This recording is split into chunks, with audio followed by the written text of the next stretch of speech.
ஹே!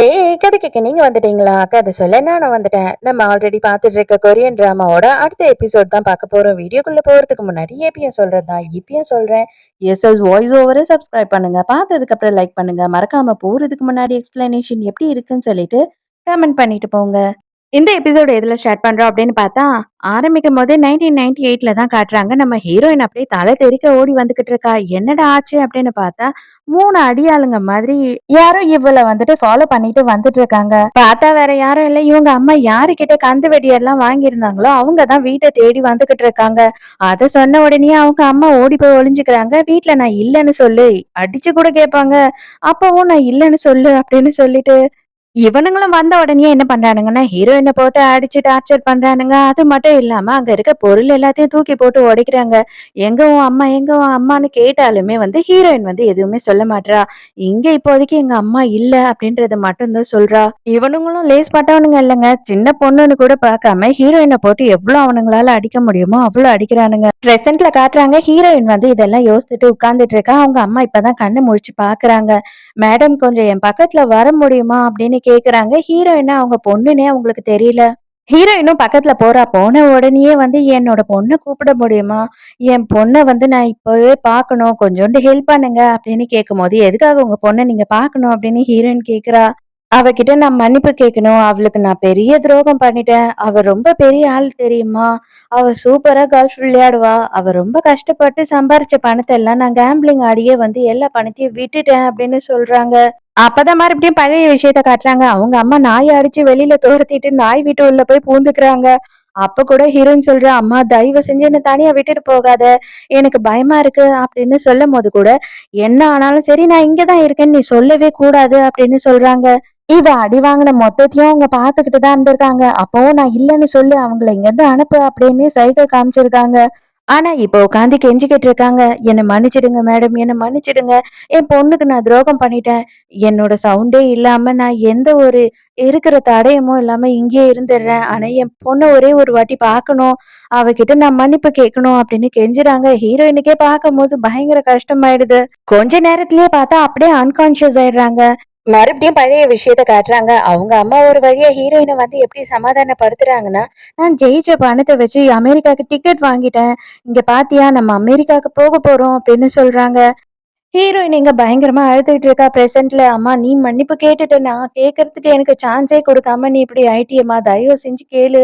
நானும் உன்கிட்ட மன்னிப்பு கேட்கணும். உன்னால தான் நான் இந்த நிலைமையில இருக்கேன். ஆனா வந்துட்டு நான் உன் மேல கோவமா நீ எப்படி இருக்கன்னே தெரிஞ்சுக்காம இத்தனை வருஷம் இருந்தது என்னோட தப்பு. என்ன மன்னிச்சுடு" அப்படின்னு அவளுமே பயங்கரமா அழறா. இந்த சவுண்ட கேட்டு தான் ஹீரோ உள்ள ஓடி வந்திருப்பான். ஹீரோ வந்த உடனே வேக வேகமா வந்து ஹீரோயின இறுக்கமா புடிச்சுக்கிறான். அவ பயங்கரமா அழறா, வாய் விட்டு கதறா. மொத்த நேரமும் ஹீரோ வந்து அப்படியே கட்டி புடிச்சு அவள சமாதானப்படுத்துறான். ஹீரோயினோட பிரதரும் உள்ள வந்துடுறான். வந்த உடனே அவன் என்ன சொல்றான்னா, "நீ இங்க இருந்து கிளம்ப, மத்த எல்லா விஷயத்தையும் நான் பாத்துக்கிறேன். உன்னை சேர்மன் பார்க்கணும்னு சொன்னாங்க. நீ கிளம்பு" அப்படின்னு சொல்றான். அப்ப அம்மாவோட இறுதி சடங்கு என்ன அப்படின்னு சொல்லி ஹீரோயின் கேட்கும்போது, "நம்ம 2 பேரு தான். அது மட்டும் இல்லாம இது யாருக்குமே தெரியக்கூடாது. வெளியிலயே வரக்கூடாது நியூஸ் அப்படின்னு சொல்லிட்டு உங்க மாமியார் சொல்லிட்டாங்க" அப்படின்னு சொல்றான். ஹீரோயினுக்கு அப்படியே தலையில கல்லள்ளி போட்ட மாதிரி இருக்கு.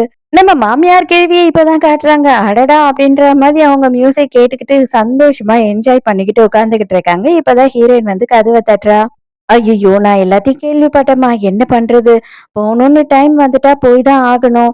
அது மட்டும் இல்லாம நல்ல வேளையா கடைசி நேரத்துலயாவது நீ போய் உங்க அம்மாவ பார்க்குற மாதிரி இருந்தது. அதுவரைக்கும் சந்தோஷம் அப்படின்னு சொல்றா.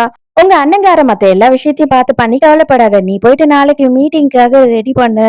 சைனீஸ் அம்பாசிடர் வேற வராரு. அதனால நீ வந்து பக்காவா ரெடியா இருக்கணும் மீட்டிங்க்குன்னு சொல்லும்போது, இவ என்னால வர முடியாது அப்படின்னு சொல்றா. நீ முடியாது அப்படின்னு சொல்ற இடத்துல கிடையாது. நான் சொல்றத செய்யற இடத்துல தான் நீ இருக்க. நல்லா யோசித்துக்கோ. என்னோட பிசினஸை கெடுக்கணும்னு நீ நினைச்சீன்னா, உங்க அம்மாக்கு வந்த நிலைமை தான் உங்க அண்ணனுக்குமே வரும். அவனுமே இன்னும் இருக்கான் இல்லையா? இன்னும் கடைசியா உன்னோட ஃபேமிலில. அதனால அத ஞாபகம் வச்சுக்கிட்டு ஒழுக்கமா நடந்துக்கோ. என் சொல் பேச்ச கேட்டு நடந்துக்கோ. புரியுதா? அப்படின்னு சொல்லிட்டு, இப்பவும் ஹீரோயின அவ வந்து பிளாக்மெயில் பண்ணி மிரட்டுறா. அதோட மறுநாள் காட்டுறாங்க. அவங்க அண்ணன்காரன் மட்டும் அவங்க அம்மாவுக்கு இறுதி சடங்கு செஞ்சுட்டு வரான். அவன் தனியா அங்க உட்கார்ந்துகிட்டு இருக்கிறத எவனோ ஒருத்தன் போட்டோ எடுத்துக்கிட்டு இருக்கான். அதே நேரம் ஹீரோயின் இங்க மீட்டிங்க்கு ரெடி ஆயிட்டு இருக்கா. அப்ப ஹீரோ கேக்குறான், "உங்க அம்மாவோட இறுதி சடங்குக்கு நீங்க போகலையா?" அப்படின்னு கேட்கும்போது, என்னால அங்கெல்லாம் போக முடியாது அப்படின்னு சொல்லிட்டு அவ மீட்டிங்க்கு போயிடுறா. ஹீரோ இத எல்லாத்தையுமே விசித்திரமா பார்த்துக்கிட்டு இருக்கான். அங்க அம்மா செத்து போயிட்டாங்க. இவள கொண்டு வந்து இங்க உட்கார வச்சு, சிரிக்க வச்சு, சரக்கு அடிக்க வச்சு என்னென்ன டார்ச்சர் பண்றாங்க அப்படின்ற மாதிரி அவன் மனசுக்குள்ள யோசிச்சுட்டு இருக்கான். ஹீரோயின் நைட்டு சடனா ஹீரோவோட ரூம்க்கு வரா. என்ன ஆச்சு அப்படின்னு கேட்கும்போது, "எனக்கு ஒரு ஹெல்ப் பண்ணணும். என்ன ஒரு இடத்துக்கு கூட்டிட்டு போணும். உன்னால முடியுமா?" அப்படின்னு சொல்லி கேட்கிறா. நம்ம எங்க போறோம் அப்படின்றது யாருக்குமே தெரியக்கூடாது அப்படின்னு சொல்லும்போது, ஹீரோ என்ன சொல்றான்னா, "உங்களோட ஃபோன ஸ்விட்ச் ஆஃப் பண்ணிடுங்க. என்னோட ஃபோனையும் நான் ஸ்விட்ச் ஆஃப் பண்ணிடுறேன். அது மட்டும் இல்லாம கார்ல இருக்க ட்ராக்கரையும் நான் எடுத்துடுறேன்" அப்படின்னு சொல்றான். ஆனா ஹீரோவையும் ஹீரோயினையும் யாரோ வந்து 24 ஹவர்ஸ் வாட்ச் பண்ணிக்கிட்டே இருக்காங்க. இப்பதான் இங்க எல்லாருக்குமே வந்து ஹீரோவும் ஹீரோயினும் மிஸ்ஸிங் அப்படின்னு தெரியுது. உடனே எப்படி ட்ராக் பண்ணுவீங்களோ தெரியாது. சீக்கிரமா ட்ராக் பண்ணுங்க அப்படின்னு பார்க் வேற டென்ஷன் ஆயிட்டு இருக்காரு. ஹீரோயின் எங்க வந்திருக்கா அப்படின்னு பார்த்தா, சின்ன வயசுல இவங்க வாழ்ந்தாங்க இல்லையா? அந்த இடத்துக்கு தான் வந்திருக்கா. ஆனா அவங்களுக்கு முன்னாடியே இங்க ஆளுங்க வந்து இவங்க 2 பேரையும் ஃபோட்டோ எடுக்குறாங்க. இது யாருன்னு நமக்கு இன்னும் காட்டல. இப்பதான் வந்துட்டு புருஷன்காரங்கிட்ட எல்லா விஷயத்தையும் சொல்றாங்க. அவன் செம்ம டென்ஷன் ஆவுறான். "நீங்க எப்படி கண்டுபிடிப்பீங்க? என்ன பண்ணுவீங்கன்னு எனக்கு தெரியாது. எனக்கு உடனே அவ எங்க இருக்கா அப்படின்றத தேடி கண்டுபிடிச்சு சொல்லுங்க" அப்படின்னு பயங்கரமா கத்துறான். வீட்டுக்குள்ள வந்த உடனே ஹீரோ வந்துட்டு ஹீரோயினுக்கு கிளிப் எல்லாம் போட்டு விடுறான். இவனுமே ஏதோ ஒரு பேட்ஜ் மாதிரி ஒண்ணு போட்டுக்கிறான். அந்த டாக் ஹவுஸ்குள்ள தானே அவங்க அம்மா போய் அன்னைக்கு ஒளிஞ்சிட்டு இருந்தாங்க. அங்க போயிட்டு அவ உட்காந்துக்கிட்டு சொல்றா, "கண்டிப்பா நீ எங்க இருக்க அப்படின்னு சொல்லி நான் யார்கிட்டயும் சொல்ல மாட்டேம்மா. தயவு செஞ்சு என்ன மன்னிச்சிடு" அப்படின்னு அங்க உட்காந்து அழுதுகிட்டு இருக்கா. இப்பதான் ஹீரோ கிட்ட ஹீரோயின் என்ன சொல்றான்னா, "என்னோட பையன் இறந்துட்டான். அவன் ரொம்ப அழகா இருப்பான் தெரியுமா?" அப்படின்னு சொல்லும்போது ஹீரோக்கு ஷாக் ஆகுது. ஹீரோ வந்து கேக்குறான், "சுவிட்சர்லாந்துல தானே உங்க பையன் இருக்கான். அதுதான் நான் நினைச்சுக்கிட்டு இருந்தேன்" அப்படின்னு சொல்லும்போது, "நானுமே இப்ப வரைக்கும் அததான் நம்பிக்கிட்டு இருக்கேன்" அப்படின்னு சொல்றா. "என் குழந்தை கூட கூட என்னால டைம் ஸ்பெண்ட் பண்ண முடியல. நான் ஒரு நல்ல அம்மாவும் கிடையாது. நான் ஒரு நல்ல பொண்ணும் கிடையாது" அப்படின்னு சொல்லிட்டு ஃபீல் பண்ணிக்கிட்டு இருக்கா. ஹீரோ வந்து பக்கத்துல போய் உட்கார்றான். பக்கத்துல போய் உட்கார்ந்ததுக்கு அப்புறமா அவ ஷோல்டர்ல கை போட்டு ஆறுதல் சொல்லலாமான்னு யோசிக்கிறான். இருந்தாலும் பரவாயில்ல, ஒண்ணும் பிரச்சனை இல்ல. என்ன பிரச்சனை ஆனாலும் பாத்துக்கலாம்டா அப்படின்னு சொல்லிட்டு அவளுக்கு ஆறுதல் சொல்ற மாதிரி தட்டி கொடுக்கறான். "நீ எதுக்கும் அழவே மாட்ற. நீ தயவு செஞ்சு அழணும்னு நினைச்சா வாயை விட்டு அழுதுரு. அப்பதான் உன்னோட மனசுல இருக்க பாரம் எல்லாம் தீரும்" அப்படின்னு சொல்றான். அதுக்கப்புறம் தான் ஹீரோயினுமே வாய் விட்டு பயங்கரமா அழ ஆரம்பிக்கிறா. இதையுமே வந்து ஒருத்தவங்க போட்டோ எடுத்துக்கிட்டே இருக்காங்க. அதுக்கப்புறம் நேரா கடல்ல போயிட்டு அவங்க அம்மாவோட அஸ்திய கரைக்கிறாங்க. "கண்டிப்பா நான் உனக்கு சத்தியம் பண்றேன்ம்மா, உன்னை இந்த மாதிரி அடைச்சு வச்சவங்கள நான் சும்மாவே விட மாட்டேன்" அப்படின்னு சொல்லிட்டு இவளுமே ப்ராமிஸ் பண்றா அவங்க அம்மாக்கு. இந்த போட்டோ எல்லாம் மொத்தமா நம்ம மாமியார்காரிக்கு தான் வந்திருக்கு. இவ தான் ஆள வச்சு எல்லாம் ஃபாலோ பண்ண சொல்லியிருக்கா போல. ஹீரோவும் ஹீரோயினும் நைட்டு வீட்டுக்கு வர்றதுக்கு ரொம்ப லேட் ஆயிடுது. வெளியில இருந்து இன்ஃபர்மேஷன் வந்துருது அவங்க கார் வந்துருச்சுன்னு. அப்பனா அவனையும் சேர்த்து வர சொல்லு. அந்த பாடிகார்டு இப்ப நான் பார்த்தே ஆகணும் அப்படின்னு சொல்லிட்டு புருஷன்காரன் கொலை வெறியா இருக்கான். ஹீரோவும் ஹீரோயினும் 2 பேரும் உள்ள வராங்க. வந்த உடனே புருஷன்காரன் ஆரம்பிச்சிடுறான். "யார்றா நீ? எதுக்காக யார கேட்டு இந்த வேலைய பண்ண?" அப்படின்னு கத்துறான். "என்னோட ஆர்டர தான் அவன் ஃபாலோ பண்ணான். நீங்க எது கேட்கணும்னாலும் என்கிட்ட கேளுங்க" அப்படின்னு ஹீரோயின் சொல்றா. இருந்தாலுமே இவன் தான் கொலை வெறியில இருக்கான் இல்லையா? பொண்டாட்டி மேல இருக்க கோவத்தையும் சேர்த்து ஹீரோ மேல காட்டுற மாதிரி ஹீரோ மூஞ்சிலயே ஒரு குத்து விடுறான். இவன் பாட்டுட்டு கன்னா பின்னான்னு ஹீரோ கிட்ட பயங்கரமா கத்திக்கிட்டே இருக்கான். ஹீரோ வந்து எதுவுமே பேசாம "சாரி சார்" அப்படின்னு மட்டும் தான் சொல்றான். "இன்னையோட உனக்கு இங்க வேலையே கிடையாதுடா" அப்படின்னு சொல்லிட்டு இவன ஃபயர் பண்றேன் அப்படின்னு சொல்லிடுறான். மாமியார்காரி என்ன பண்றான்னு பார்த்தா பார்க்க தனியா கூப்பிட்டு பேசுறா. "எதுக்காக உன்னோட புது பாடிகார்டு இந்த மாதிரி பண்ணான்? அவன நீ வந்து ஃபுல்லா பேக்ரவுண்ட் செக் பண்ணி தானே நீ வேலையில சேர்த்த" அப்படின்னு கேட்கும்போது, "ஆமா மேடம். அவன பத்தி நீங்க கவலைப்பட தேவையில்ல. அவங்க சொன்னதுனால தான் அவன் அந்த மாதிரி செஞ்சிருப்பான். மத்தபடி ஒண்ணும் இல்ல. நீங்க வந்து அவனோட வேலையெல்லாம் வந்து ஒண்ணும் பண்ணிடாதீங்க" அப்படின்னு சொல்லி சொல்றாரு. இங்க அதே நேரத்துக்கு ஹீரோவ பாக்கறதுக்காக ஹீரோயின் வரா. "அடே என்னடா பொசுக்குன்னு கைய புடிச்சு இழுத்துட்ட" அப்படின்ற மாதிரி தான் நம்ம ஹீரோ என்ன பண்றான்னா, வேகமா வந்து அவனோட ரூம்குள்ள அவள புடிச்சு இழுக்குறான். ஹீரோயின் உடனே என்ன சொல்றான்னா, "நீ நல்லா இருக்கியா? உனக்கு ஒண்ணும் பெருசா அடிபடல இல்லையா? அத கேட்கறதுக்காக தான் நான் வந்தேன்" அப்படின்னு சொல்றா. அப்ப ஹீரோ என்ன கேக்குறான் அப்படின்னா, "நீ ஏன் என்னோட கேர்ள் ஃப்ரெண்டா இருக்கக்கூடாது?" அப்படின்னு கேக்குறான். ஹீரோயினே ஷாக் ஆயிடுறா. "நீ எதுக்காக இப்படி இருக்கன்னு எனக்கு தெரியல. நீ உன்னையே காயப்படுத்திக்கிட்டு எந்த நேரமும் உன்னோட கஷ்டத்திலேயே தான் நீ வாழ்ந்துகிட்டு இருக்க. அது எனக்கு பார்க்கும்போது எனக்கு கஷ்டமா இருக்கு" அப்படின்னு சொல்றான் ஹீரோ. அதுக்கு ஹீரோயின் என்ன சொல்றா அப்படின்னா, "எனக்குமே நீ தேவைதான். எனக்கு நீ ரொம்ப தேவைப்படுற. ஆனா எனக்கு ஒரே ஒரு கண்டிஷன். நீ வந்துட்டு எனக்கு ப்ரூவ் பண்ணணும். நான் வந்து உன்ன நம்புற மாதிரி ஒரு ப்ரூஃப கொண்டு வா. அதுக்கப்புறமா வந்துட்டு, நான் வந்து நீ எனக்கு எதுக்கு தேவை அப்படின்னு சொல்றேன். அதாவது என்னோட மாமனார் இறந்தது, உன்னோட ஃப்ரெண்ட் இறந்தது. அதுக்கப்புறம் என்னையும் இந்த வீட்ல இருக்கவங்க தான் யாரோ கொலை பண்ண ட்ரை பண்றாங்கன்னு சொன்னேல்ல. அதுக்கு ப்ரூஃப் கொண்டு வா. மத்ததெல்லாம் அப்புறம் பேசலாம் அப்படின்னு சொல்றா. எங்க மாமியார்காரி புள்ளைய வர வச்சு பொல பொலன்னு பொலந்துகிட்டு இருக்கா. பார்க் இது எல்லாத்தையும் பார்த்து சகிக்க முடியாம பார்த்துக்கிட்டு இருக்காரு. "எதுக்காக நீங்க இப்படி பண்றீங்க?" அப்படின்னு கேட்கும்போது, "உன் பொண்டாட்டி அவங்க அம்மாவோட இறுதி சடங்குக்கு தான் போயிட்டு வந்தா. உனக்கு என்ன அவள பத்தின கவல? அதாவது அவ வேற எவன் கூடனா போய் இருந்துருவாளோ? அவளுக்கு அஃபேர் வந்துருமோ? அப்படின்றது மட்டும் தான் நீ யோசிக்கிறல்ல. உனக்கு மனசாட்சியே இல்லையா?" அப்படின்னு சொல்லிட்டு பயங்கரமா திட்டிக்கிட்டு இருக்கா. பார்க் நீங்க நேர்ல போய் அவன்கிட்ட சாரி கேட்டுட்டு அவனுக்கு வேலையெல்லாம் போகல அப்படின்னு சொல்லிடுங்க அப்படின்னு சொல்றா. இந்த மாமியார்காரி வேற ஏதோ பிளான் பண்றா போல. அவ என்ன சொல்றான்னா, உன் பொண்டாட்டி தான் சொன்னா இல்லையா? என்ன ஆனாலுமே உன்னை டிவோர்ஸ் பண்ண மாட்டேன்னு சொல்லிட்டு. அவ டிவோர்ஸ் பண்ணல அப்படின்னா கண்டிப்பா இந்த வீட்டை விட்டு அவ போனமா தான் வெளியில போவா அப்படின்னு சொல்றா. அவனே ஷாக் ஆயிடுறான் பயங்கரமா. அதே நேரத்துக்கு ஹீரோ என்ன பண்றான்னா, ஹீரோயின் கிட்ட அவங்க மாமனாரோட டெட் பாடிய மாத்திருப்பாங்க இல்லையா? அந்த வீடியோவ போட்டு காட்டுறான். ஊருக்கு உலகத்துக்கு என்ன தெரியும்னா, உங்க மாமனார் வந்து வீட்லயே ஹார்ட் அட்டாக்ல இறந்துட்டாரு. அதாவது கிராண்ட் பேலஸ்ல. பட் ஆனா, அவர் வேற ஏதோ ஒரு இடத்துல தான் இறந்திருக்காரு. அவரோட பாடிய இங்க கொண்டு வந்திருக்காங்க. கமிஷனர் ஆர்டர் பண்ணதுனால என்னோட ஃப்ரெண்டு தான் இந்த கேஸ இன்வெஸ்டிகேட் பண்ணிக்கிட்டு இருந்தான். இந்த உண்மை வெளியில வரக்கூடாது அப்படின்றதுக்காக தான் என்னோட ஃப்ரெண்டு கொல்லப்பட்டான். அதுக்கப்புறம் எந்த ரீசன்க்காக உங்கள கொலை பண்ண பாக்குறாங்கன்னு எனக்கு தெரியல அப்படின்னு சொல்றான். என்ன கொலை பண்றதுனால யாருக்கு வந்து என்ன லாபமா இருக்கும்? என் மாமியாருக்கும் சரி, என் புருஷனுக்கும் சரி, என்ன கொலை பண்றதுனால என்ன லாபம் வரும்னு எனக்கு தோணவே இல்ல அப்படின்னு சொல்லி ஹீரோயின் சொல்றா. அத நம்ம இனிமே தான் கண்டுபிடிக்கணும். அப்படி லாபமே இல்லன்னு நம்ம சொல்லிட முடியாது அப்படின்னு ஹீரோ சொல்றான். அப்ப ஹீரோயின் என்ன சொல்றான்னா, இத பத்தி இன்னும் ப்ரூஃப் கலெக்ட் பண்ணு. அது மட்டும் இல்லாம அந்த லாயர் ஹான் இருக்கான் இல்லையா? என் மாமியார் கூடயே ஒருத்தன் சுத்திக்கிட்டு இருப்பானே, அவன பத்தியும் நீ நோட் பண்ணி என்னன்னு எனக்கு சொல்லணும். அவன் தான் ஏதோ நெறைய விஷயம் பண்றான்னு எனக்கு டவுட்டா இருக்கு அப்படின்னு ஹீரோயின் சொல்றா. கரெக்ட்டா இவ கிளம்புற நேரம் யாரோ கதவ தட்டுறாங்க. ஹீரோ வந்து இந்த ரூம்குள்ள ஒளிஞ்சுக்கோங்க அப்படின்னு சொல்ல வரான். அதுக்குள்ளேயே உள்ள வாங்க அப்படின்னு சொல்லிடுறா. பார்த்தா பார்க் தான் அங்க வராரு. "மன்னிச்சிடுங்க மேடம், நான் வெளியில போறேன்" அப்படின்னு சொல்லும்போது, "இல்ல, இல்ல வாங்க நான் கிளம்ப தான் போறேன்" அப்படின்னு சொல்றா. அதுக்கப்புறமா அவர் என்ன சொல்றாருன்னா, "உங்க ஹஸ்பண்ட் அவர் சார்பா என்ன மன்னிப்பு கேட்க சொல்லி இங்க அனுப்புனாரு" அப்படின்னு சொல்றாரா. இவ உடனே சொல்றா, "எனக்கு மறுபடியும் கொலை மிரட்டல் வந்திருந்தது. அந்த வீடியோ பத்தி தான் இவர்கிட்ட பேசிட்டு, இவர்கிட்ட காமிச்சுக்கிட்டு இருந்தேன். இது வந்து கொஞ்சம் கான்ஃபிடென்ஷியலா இருக்கட்டும். யாருக்கும் பெருசா தெரிய வேணாம்" அப்படின்னு சொல்றாளா. உடனே அவரு, "அப்பன்னா உங்களுக்கு நான் இன்னும் கொஞ்சம் செக்யூரிட்டி ஃபோர்ஸ் அரேஞ்ச் பண்ணவா மேடம்?" அப்படின்னு கேக்குறாரு. "அதெல்லாம் வேண்டாம். இருக்கிறவங்க மட்டும் இருந்தா போதும். எனக்கு வந்து புதுசா இதுக்கப்புறம் நான் யாரையும் நம்புற மாதிரி இல்ல" அப்படின்னு சொல்லிடுறா. ஹீரோயின் வெளியில போன உடனே இவர் காட்டு கத்து கத்துறாரு. "என்னத்த நீ நினைச்சுக்கிட்டு இந்த மாதிரி எல்லாம் பண்ணிக்கிட்டு இருக்க? இப்படி பண்ணீன்னா உனக்கு மட்டும் இல்ல எனக்குமே ஆபத்தாயிடும்" அப்படின்னு சொல்லி கத்தும்போது, ஹீரோக்கு செம்மையா டென்ஷன் ஆயிடுது. உண்மையா இங்க இருக்கவங்க எல்லாம் மனுஷங்களா இல்லையான்னே தெரியல. ஆனா இன்னும் எனக்குள்ள கொஞ்சோண்டு மனுஷன் ஒளிஞ்சுகிட்டு இருக்கான். நான் என்ன பண்ண முடியும்? அந்த பொண்ணு அவங்க அம்மாக்கு செய்ய வேண்டிய கடமைய செய்யணும் அப்படின்னு சொல்லிட்டு கடைசியா வந்து என்கிட்ட கேட்கும்போது, என்னால முடியாதுன்னு சொல்லி சொல்றீங்களா? அது கண்டிப்பா என்னால முடியாது. அதனால தான் நான் கூட்டிட்டு போனேன். ஆனா நீங்க ரொம்ப மாறிட்டீங்க சார். நான் முதல்ல உங்கள பார்த்தா மாதிரி நீங்க இல்ல. இப்ப நீங்க ரொம்ப மாறிட்டீங்க அப்படின்னு சொல்றான்.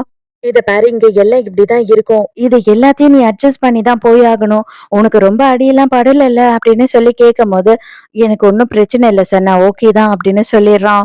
ஹீரோ என்ன பண்றான்னு பார்த்தா, நைட் ஒரு கேசினோக்கு போறான். இந்த கேசினோவோட பேரு வந்து 8 ஸ்டார் கேசினோ.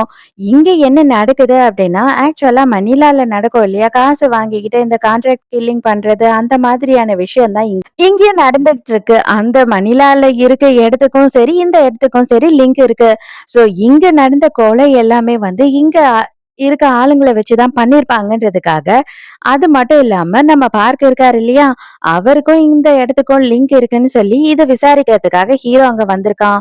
ஹீரோ அந்த ஃப்ளவர் ஷாப் அப்படின்ற பேர யூஸ் பண்ணி தான் வரானா. பட் ஆனா நாங்க செக் பண்ணிட்டு தான் விடுவோம். வெயிட் பண்ணு அப்படின்னு சொல்றாங்க. யார்கிட்ட செக் பண்றாங்க அப்படின்னு பார்த்தா, பார்க் கிட்ட தான் செக் பண்றாங்க. அதாவது நம்ம ஹீரோவோட சிசிடிவி ஃபுட்டேஜ எடுத்து அனுப்புறாங்க. அவரு பார்த்த உடனே இவன் சும்மாவே இருக்க மாட்டான் போல இருக்கு. இவன் என்னதான் பண்ணிக்கிட்டு இருக்கான் அப்படின்னு சொல்லி டென்ஷன் ஆகுறாரு. ஹீரோயின காட்டுறாங்க. ஹீரோயின் வந்துட்டு அவங்க அண்ணா கிட்ட இப்ப புதுசா புருஷன்காரனோட தம்பியோட ஒய்ஃப் இருக்கா இல்லையா? அவ வந்துட்டு ஒரு காஸ்மெட்டிக் பிசினஸ் ஸ்டார்ட் பண்ண போறால்ல. அத பத்தி தான் விசாரிச்சுக்கிட்டு இருக்கா. அதுக்கு வந்து நம்ம ஹீரோயின தான் வந்து ப்ரமோஷன் பண்ணணும்னு கேட்டிருக்காங்க. அதுல எவ்ளோ லாஸ் ஆகும்? அதுல என்னலாம் ஆகும்? என்னெல்லாம் பண்ணக்கூடாது அப்படின்னு சொல்லி அண்ணன் கிட்ட கேட்டு தெரிஞ்சுக்கிட்டு இருக்கா. பார்த்து ஹீரோ கிட்ட பேசணும்னு ஹீரோவ கூப்பிடுறான். டேய் என்னடா நீ பண்ணிக்கிட்டு இருக்க? எதுக்குடா பிரச்சனை மேல பிரச்சனை பண்ற? அப்படின்னு சொல்லி கேட்கும்போது, நான் கூட உங்களுக்கும் அவங்களுக்கும் கனெக்ஷன் இருக்குன்னு தெரியும்னு தான் இதெல்லாம் பண்ணேன். இருந்தாலுமே நீங்க இவ்ளோ ஓப்பனா கேட்பீங்கன்னு நான் எதிர்பார்க்கல சார் அப்படின்னு ஹீரோ சொல்றான். நான் உங்ககிட்ட ஓப்பனா ஒண்ணு கேட்கிறேன் சார். என்னோட ஃப்ரெண்டோட சாவுக்கு நீங்க தான் காரணமா? நீங்க தான் காசு குடுத்து கொலை பண்ண சொன்னீங்களா? அப்படின்னு கேட்கிறான். அவரு செம டென்ஷன் ஆயிடுறாரு. என்னது காசு குடுத்து கொலை பண்ண சொன்னனா? டேய் அதெல்லாம் என்னோட வேலை கிடையாது. லூசு மாதிரி எதுவும் பேசிக்கிட்டு இருக்காத அப்படின்னு கத்துறாரு. நான் காசு குடுத்து யாரையும் கொலை பண்ணலாம் சொல்லல. ஒண்ணு தெரிஞ்சுக்கோ. ஹீரோயினோட புருஷன்காரன் இருக்கான் இல்லையா? அவன் வந்து மணி லாண்டரிங் பண்ணிக்கிட்டு இருக்கான். இந்த இடம் இல்ல, மணிலா இல்ல. இன்னும் 5, 6 இடத்துல நான் பண்ணிக்கிட்டு இருக்கேன். எல்லாமே வேற வேற கண்ட்ரீஸு. அவன் சொல்றதுனால தான் இந்த வேலைய நான் செஞ்சுகிட்டு இருக்கேன். இந்த காசு குடுத்து கொலை பண்றது, அந்த ஆளுங்கள அடிக்கிறது, இந்த மாதிரியான எந்த வேலையும் நான் பண்றதில்ல அப்டின்னும்போது, "உண்மையா தான் சொல்றீங்களா சார்?" அப்படின்னு கேட்குறான். "வேற என்ன நான் பண்ண போறேன்னு நீ நெனைக்கிற? நான் எதுக்காக காசு குடுத்து உன் ஃப்ரெண்ட கொலை பண்ணணும்?" அப்படின்னு கேட்குறாரு. அப்ப சேர்மனோட டெத் எல்லாமே நீங்க பொய்யா தானே சொல்லிக்கிட்டு இருக்கீங்க. அவர் வந்து பேலஸ்ல இறக்கவே இல்ல. அதுக்கு என்ன அர்த்தம் அப்படின்னு சொல்லி கேட்கும்போது, "நீ என்னதான் பண்ணிக்கிட்டு இருக்கன்னு?" டென்ஷன் ஆகுறாரு பார்க்க. ஆமா. அத பத்தி விசாரிக்கும்போது, அத இன்வெஸ்டிகேட் பண்ணும்போது தான் என் ஃப்ரெண்ட் செத்தான். சோ இது எல்லாமே லிங்க் ஆகுது. நான் இத விசாரிச்சா தான் எனக்கு அதோட பதில் கிடைக்கும் அப்படின்னு சொல்லும்போது, இவர் என்ன சொல்றாருன்னா, "இத பாரு நீ என்ன வேணாலும் நெனச்சுக்கோ. என்ன கேவலமா கூட நெனச்சுக்கோ. எனக்கு அத பத்தி கவல கிடையாது. ஆனா சேர்மன் வந்துட்டு எப்படி இறந்தாருன்னு சொன்னா, நீ வந்துட்டு என்ன நினைப்பேன்னு எனக்கு புரியல. ஆனா அந்த உலகத்துக்கு அத சொல்ல முடியாது. அவரு ஒரு பொண்ணு கூட செக்ஸ் வச்சுக்கிட்டு இருக்கும்போது தான் ஹோட்டல்ல இறந்தாரு. வேற வழி இல்லாம அவர பத்தி செத்ததுக்கு அப்புறம் இந்த மாதிரியான விஷயம் வெளில வரக்கூடாதுன்னு நாங்க இத எல்லாத்தையும் அப்படியே மூடி மறைச்சிட்டோம் அப்படின்னு சொல்றாரு. நீ இத பத்திலாம் ஆழமா தோண்டி பாக்க உனக்கு ஆபத்து தான் வரும். அது மட்டும் இல்லாம கண்டிப்பா இதுக்கப்புறம் நீ எதுலன்னா மாட்டுனேன்னா நான் உனக்கு ஹெல்ப் பண்ணவே மாட்டேன். இதுக்கப்புறம் எதா இருந்தாலும் நீ தனியா தான் ஃபேஸ் பண்ணிக்கணும் அப்படின்னு இவர் சொல்லிடுறாரு. நைட்டு ஸ்டாஃப்ஸ் எல்லாம் சாப்பிடுற இடத்துக்கே ஹீரோயின் வர ஹீரோ கிட்ட பேசணுன்றதுக்காக. அப்ப வந்து ஹீரோ பார்க் சொன்னாரு இல்லையா? அது எல்லாத்தையுமே ஹீரோயின் கிட்ட சொல்லும்போது, "நீ பார்க் கிட்ட ஓப்பனா இத எல்லாத்தையும் கேட்டுட்டியா? உனக்கு எதுனா பிரச்சனை வராதா?" அப்படின்னு கேக்குறா. இது எல்லாமே எனக்கு தெரிஞ்சிடுச்சு அப்படின்றது அவங்களுக்கு தெரிஞ்சிடுச்சுன்னா, இதுக்கப்புறம் அவங்க என்ன டார்கெட் பண்ணுவாங்க? இதுக்கப்புறம் அவங்க என்ன ஃபோக்கஸ் பண்ணுவாங்க? எனக்கு அதுதான் தேவை அப்படின்னு சொல்றான். "நீ எதுக்காக உன்ன பணைய வச்சு இந்த வேலையெல்லாம் பண்ற?" அப்படின்னு சொல்லி ஹீரோயின் கேட்கிறா. அதுக்கு ஹீரோ திருப்பி என்ன கேட்கிறான் அப்படின்னா, "நீ எதுக்காக காசுக்காக இந்த அளவு வந்து உன் உயிர பணைய வைக்கிற?" அப்படின்னு கேட்கிறான். கஷ்டத்துல இருக்க எல்லா குழந்தைங்களும் சந்தோஷமா இருக்கணும். அவங்க நெனைச்சத அச்சீவ் பண்ணணும். அந்த கஷ்டத்துல நான் இருக்கும்போது எனக்கு ஹெல்ப் கிடைக்கல. ஆனா அவங்களுக்கு கிடைக்கணும்னு நான் விரும்புறேன். அத நான் கண்டிப்பா பண்ணுவேன் அப்படின்னு சொல்றா.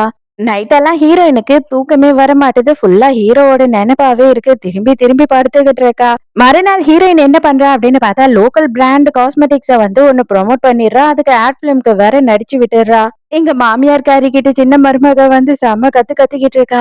உங்க பெரிய மருமகளுக்கு எவ்ளோ தைரியம் இருந்தா இந்த மாதிரி பண்ணிருப்பா.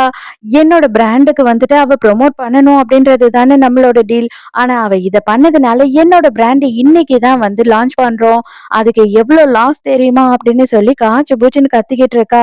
ஹீரோயின் வந்த உடனே என்ன ஆச்சுன்னு இவ்ளோ கத்திக்கிட்டு இருக்க? ஜஸ்ட் எனக்கு காசு தேவை. எனக்கு ஆப்பிரிக்காவுக்கு வேக்சின்ஸ் எல்லாம் வந்து அனுப்பி வைக்கணும்.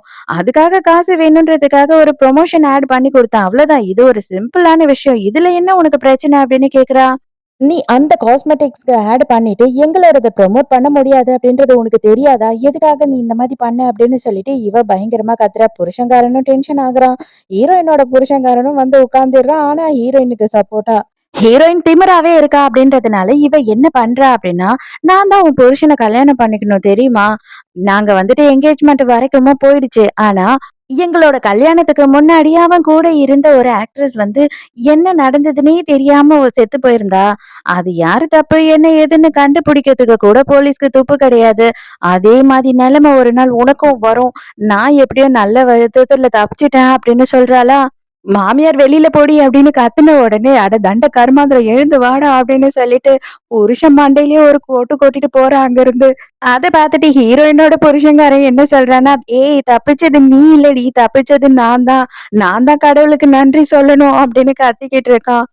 அவ்வளவுதான். அண்ணனும் தம்பியும் முட்டிக்கிறானுங்க. "நீ பெரிய இவனாடா, நீ பெரிய அவனாடா" அப்படின்னு. ஐயையோ! எல்லாரும் தயவு செஞ்சு வெளியில போங்க அப்படின்னு கத்துறா. அவ்வளவுதான் மாமியார் கழுவி செம்ம டென்ஷன் ஆயிடுறா. அதுக்குள்ள ஆன்லைன் பூராவுமே வந்துட்டு ஹீரோயினும் அவங்க புருஷன்காரனும் டிவோர்ஸ் பண்ண போறாங்க. அதனாலதான் அவங்களோட ஹோம் பிராண்டுக்கு வந்து அவங்க ப்ரொமோட் பண்ணாம வேற லோக்கல் பிராண்டுக்கு ஒண்ணுத்துக்கு ப்ரொமோட் பண்ணியிருக்காங்க. அப்படி இப்படின்னு சொல்லி எக்கச்சக்கமா நியூஸ் வர ஆரம்பிச்சிடுது. அப்ப வந்து செக்ரட்டரி என்ன சொல்றான்னா, மேடம் இன்னைக்கு இருக்க நீங்க ப்ரோகிராம்ஸ் எல்லாம் கேன்சல் பண்ணிடுங்க. அங்கங்க மீடியா பீப்புள் உங்கள தான் தேடிக்கிட்டு இருக்காங்க அப்படின்னு சொல்றா. அதெல்லாம் பண்ண முடியாது. நான் ஆர்ஃபனேஜுக்கு இன்னைக்கு போயே ஆகணும் அப்படின்னு சொல்றா. இப்ப புருஷன்காரன் செம கான்ல இருக்கான். நீ என்னதான் பண்ண விரும்புற அப்படின்னு சொல்லி கேட்கும்போது, நான் இல்லாதவங்களுக்கு ஹெல்ப் பண்ணணும், கஷ்டப்படுறவங்களுக்கு ஹெல்ப் பண்ணணும்னு நினைக்கிறேன். அவ்வளவுதான். மத்தபடி எனக்கு வேற எந்த மோட்டிவும் இல்ல அப்படின்னு சொல்லிட்டு போறா. ஆர்ஃபனேஜுக்கு போயிட்டு அங்க இருந்து கிளம்புறா ஹீரோயின். ஹீரோயின் வரப்போற இடம் நல்லா கிளியராவே தெரிஞ்சிருக்கு அந்த கில்லருக்கு. அதனால அவன் வந்து இந்த வாட்டியும் ஹீரோயின கொலை பண்றதுக்காக ரெடியாவே வெயிட் பண்ணிக்கிட்டு இருக்கான். ஹீரோ வண்டி ஓட்டிட்டு போயிட்டே இருக்கான். அப்பதான் அவன் வந்து மிரர்ல பாக்குறான். சின்ன சின்ன ட்ரோன்ஸ்ல வந்து குண்டு போட ஆரம்பிச்சிடுறாங்க. இவங்களுக்கு எப்படி ஓட்டுறதுன்னே தெரியல. ஹீரோவும் ரொம்ப கஷ்டப்பட்டு ஓட்டிக்கிட்டே போறான். இதோடயே இந்த எபிசோட் முடியுது. இந்த எபிசோட் உங்களுக்கு பிடிச்சிருந்ததா? என்னோட எக்ஸ்பிளனேஷன் பிடிச்சிருந்ததான்னு சொல்லிட்டு மறக்காம எனக்கு கமெண்ட்ல சொல்லுங்க. இதோட அடுத்த எபிசோட் நாளைக்கு கன்ஃபார்மா வந்துரும். சோ அதையும் பார்க்கறதுக்கு மிஸ் பண்ணாதீங்க. நாளைக்கு மறக்காம கதை கேட்க வந்துருங்க. நானும் மறக்காம கதை சொல்ல வந்துடுறேன். பாய்.